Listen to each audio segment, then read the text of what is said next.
আপনার গাওয়া গান মন শুধু মন ছুঁয়েছে, ও মাই গড, এটা তো অসাধারণ এটা অবশ্য জনপ্রিয় একটা তপন গান। গেয়েছে সোলসে, আমার লেখা আর কি, আমি সুর করেছি আমার বড় ভাই কিন্তু। আচ্ছা আচ্ছা, তারপরে আপনার কাছ থেকে আমরা আরো গান পেয়েছি, যেমন ভালো লাগে জ্যোৎস্না রাতে, তুমি কি আজ বন্ধুর মতো। হ্যাঁ, এত এত গান দর্শক শ্রোতারা পছন্দ করছে এবং প্রজন্ম থেকে প্রজন্ম শুনছে।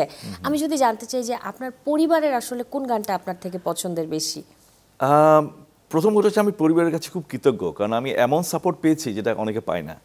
কারণ বললাম যে আমার বাবা শিক্ষক ছিলেন, কারণ শিক্ষকের ছেলে হয়ে আমি গান বাজনা করছি। হ্যাঁ, এটা নিশ্চয়ই কঠিন ছিল। কঠিন মানে কি, এটা আর চট্টগ্রামে আমি ছিলাম খুবই conservative society, it's not a matter of joke. মার খেয়েছেন বাবার হাতে গানের জন্য? বাবা খুব উৎসাহ দিত, আমার নিজেও গান গাইতেন, এবং আমার মা সাইডে খুব উৎসাহ পেতাম, আমার নানা গান গাইতেন, কলকাতা শিল্পী ছিলেন উনি।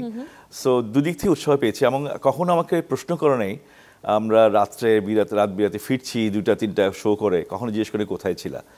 সো ওইটা একটা বিরাট সাপোর্ট, এবং খুব এনকারেজ করতো আমাদেরকে।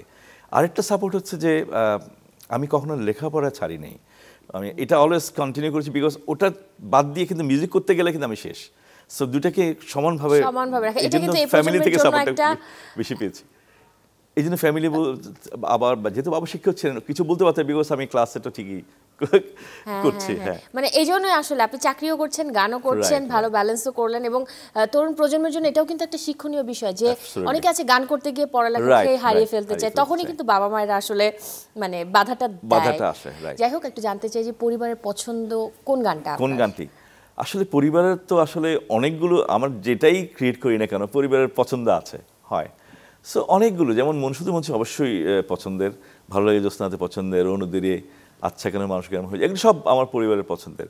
কিছু কিছু আমার সোলো অ্যালবামের গান আছে যেগুলো হয়তো আপনার তেমন শুনেন নাই, ওগুলো অনেক পছন্দের, আমার ওয়াইফের অনেক পছন্দের গান আছে। সো এইরকম আর কি, এরকম আসলে সব জানবো। তাহলে ভাবির পছন্দের একটা গান প্লিজ আপনি শোনাবেন। এই গানটি লিখেছেন শহীদ মাহমুদ জঙ্গি, এটা আমার ফার্স্ট সোলো অ্যালবামের গানটি ছিল। গানটির টাইটেল হচ্ছে তুমি তো পটে আঁকা ছবি নাও। আমি দুই লাইন শোনাই। তুমি তো পটে আঁকা ছবি নাও, ফুলদানির কোনো ফুল নাও, তুমি জীবন্ত, বড় জীবন্ত, তাই তো আমি ভালোবাসি, তোমায় এত ভালোবাসি।